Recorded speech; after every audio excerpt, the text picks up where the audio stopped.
Did you know one tiny word is secretly deciding whether you sound friendly or terrifying in English? The word is just. Native speakers use it constantly. Learners almost never do. Watch what happens without it. Can you help me? Send me the file. I have a question. Now watch with just. Can you just help me for a second?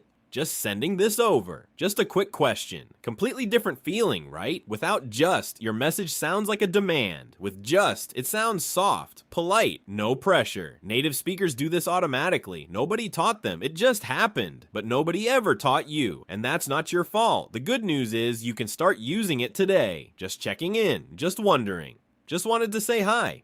One word, zero grammar rules, instant upgrade. You don't sound aggressive anymore. You sound like a native speaker who is having a perfectly normal, friendly conversation. Follow for the tiny English words that change everything.